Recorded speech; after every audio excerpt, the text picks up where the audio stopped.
मेरे ख्याल से ये 70 का दशक था और उस समय इंग्लैंड और ऑस्ट्रेलिया के बीच में आज शायद क्रिकेट की बात भी करनी चाहिए, क्योंकि मैं देख रहा था कि विराट कोहली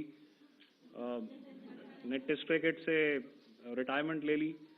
कई भारतीयों की तरह वो मेरे भी फेवरेट क्रिकेटर हैं। तो 70 के दशक में ऑस्ट्रेलिया और इंग्लैंड की फेमस एशेज सीरीज चल रही थी और उस समय ऑस्ट्रेलिया के दो बहुत तेज गेंदबाज, जो कि क्रिकेट हिस्ट्री में बड़ा उनका नाम है, जेफ थॉमसन और डेनिस लिली, उन्होंने अंग्रेजी बैट्समैन और उनकी बैटिंग लाइनअप को तहस नहस कर दिया था। और ऑस्ट्रेलियंस ने उस समय एक कहावत निकाली थी, that from ashes to ashes and from dust to dust, if Thommo don't get here then Lillee surely must. और अगर आप इस लेयर को देखें तो आप समझ जाएंगे कि मैं आपको क्या बताने की कोशिश कर रहा हूं। तो अगर आप सारे सिस्टम्स को पार कर भी गए तो आपको फिर भी एयरफील्ड या लॉजिस्टिक इंस्टॉलेशन या जो भी चीज को आप टारगेट कर रहे हैं उसमें पहुंचने से पहले कोई ना कोई इस लेयर्ड ग्रिड का सिस्टम जरूर गिरा देगा। जो दुर्दशा कल आपने पाकिस्तान एयरफील्ड्स की देखी और शायद आज भी एयर मार्शल भारती की प्रेजेंटेशन में, हमारी एयरफील्ड्स हर प्रकार से ऑपरेशनल हैं।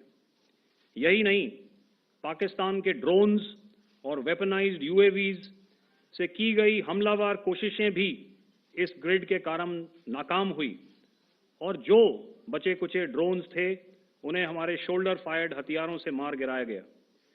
मैं यहां पर अपनी बॉर्डर सिक्योरिटी फोर्स की भी सराहना करना चाहता हूं।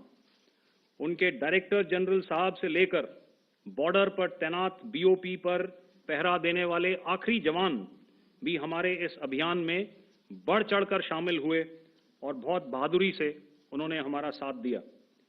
उनके काउंटर अनार्म्ड सिस्टम्स भी हमारे इस मल्टी टियर्ड एयर डिफेंस ग्रिड का हिस्सा थे, जिसके कारण पाकिस्तान की नापाक हरकतों का विनाश किया गया।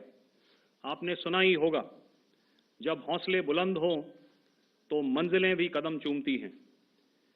In the end, I would like to highlight again that in every single domain that Operation Sindhur has been prosecuted, there has been absolute synergy between the three services.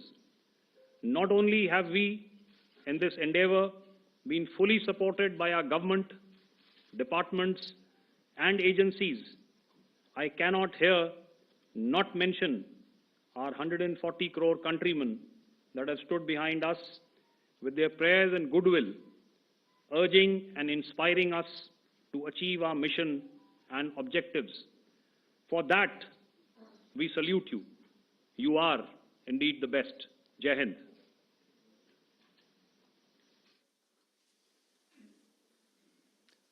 Good afternoon, ladies and gentlemen. To talk about the air defense capability